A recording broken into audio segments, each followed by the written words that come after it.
This is for Math 126. My name is John Turner. I'm your instructor. I'm in Room A on Mondays and Tuesdays. And then on Wednesdays, I will be on campus as well. I have Google Meet sessions on Thursday and Friday from 8 to 9 and from 11 to 12. So you can get help then as well. And welcome to this class. Now, why would you take Math 126? Well, I think that the reason that you should take this class is because you can earn college credit for free. You just have to put the work in. And besides, this will get you ready to take Calculus 181, whether you go to CSN or go to UNLV or go to UNR. I don't know what the numbers are at other schools. I know at my old college, and I'm sure it's changed because that was a long time ago, I think it was 2310. We had 4 numbers instead of just 3 like most schools. All right, this is also going to help you prepare for the ACT because I have practice ACT problems for the various disciplines after each chapter. But remember, tuition-free college credit. Now you have to work to get this. This isn't just going to be given to you. And I hope that you take this seriously because I'd hate to see you have a case of the regrets later on. It is very important to stay current in the class. Stay caught up from the first week. CSN has changed the rules on these classes. And they say late assignments are not accepted. So if you turn in the work even a week late, it's not going to be accepted. So that's important. You must make sure you stay caught up. Do not fall behind. CSN also states that you're only allowed 1 attempt for assignments and for tests. In the past, we've given you 2 attempts and we've averaged them. But that's not the case now. You'll get 1 attempt for each assignment and 1 attempt on the test. The chapter test, by the way, except for the very first chapter, which isn't even chapter 1, it's chapter R for review, will be administered during Wednesday's class meetings because we meet on Wednesday starting on the 25th from 8 to 10. Let me move this up just a little bit so you can see that a little bit better. Okay? So you must do your best to stay caught up. If you don't do the assignments, that's bad enough. But when you go to take the test, you're not going to be prepared for it most likely. And that's going to hurt you even worse. Now, the assignments are not worth as much as the test overall. And as you can see here, there is a semester exam that's going to be 30% of your grade. And when you take these tests in class, except for the chapter review test, when you take these on Wednesdays, you're not going to be allowed notes or a book or technology. It's from what you remember. So you need to study this stuff and to stay caught up and work your way through it. If you've got a job that's you're working 40 hours, it's going to be tough for you to find time to stay caught up with your classes. Because if you're taking this class, you're probably also taking some other rigorous class and honor classes, maybe AP classes and such. So stay caught up from the beginning. And remember, unlike in the past, you're only getting the 1 attempt on assignments and tests. Now, again, right now, we're planning on being on campus. If something weird happens and we become totally virtual, then of course we won't be able to meet on Wednesdays to take the test and I'll have something else set up. But you need to remember to stay caught up all the way through because unless something changes, you'll be following this set of rules here. Wednesdays again, we'll be in room A from 8 to 10, and that starts August 25th. I'll either be going over material from that week with you, or we'll be taking an exam. We get 2 hours, so we'll have some time. Now, please take the time to understand the material. Don't race through it. I have like on the main page, when you click on the section, there's like a little mini lesson with some images and some key ideas and examples. Then I also have notes that you can click on and either print out or just read through that also have very good examples for you.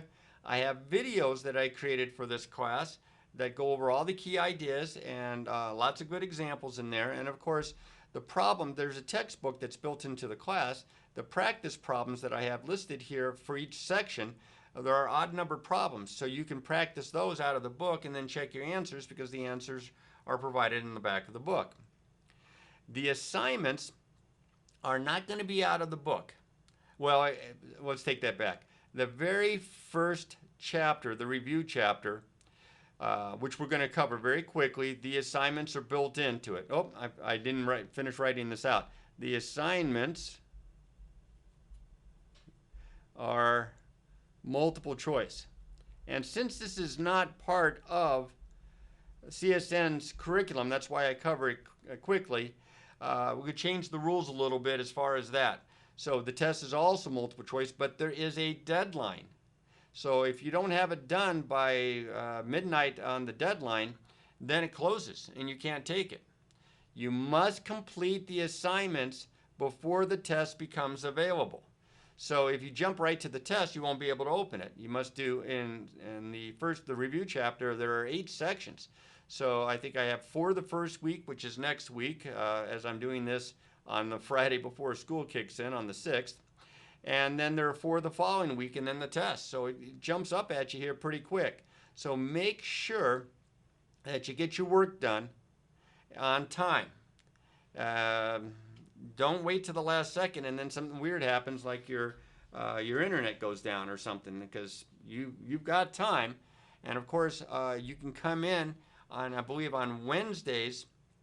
And if you're not taking a particular class at the time, past 10 o'clock, then you can go to the Gatto Learning Center and you can work on stuff there. Now, all the other chapters, okay, the assignments are worksheets that you'll print out. I would suggest that you print it out, but if your printer's not working, then you can use your own paper. Just be neat. The nice thing about the worksheets is that I've got space left after each problem so you can show your work. So they'll look like each section's assignment is going to look kind of like a test, in that there's a problem and then there's space. There's a problem, then there's space, and so on.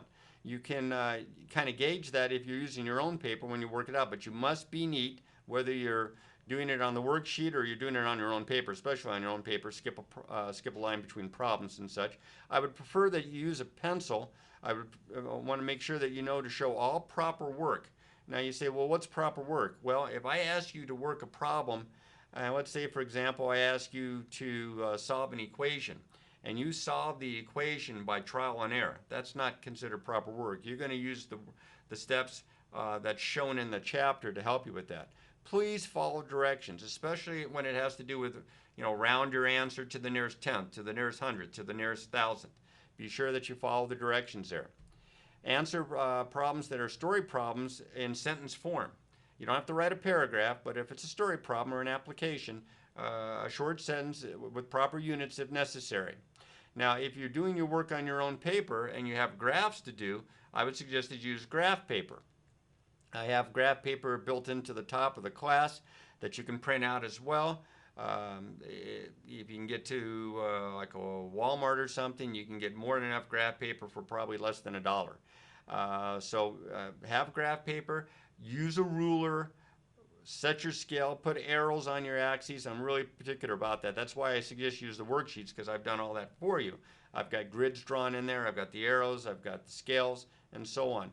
Do your own work. I had some trouble with that this past couple, 3 years here in pre-calculus, in that students start to panic if they don't understand something right away and they look to find it online.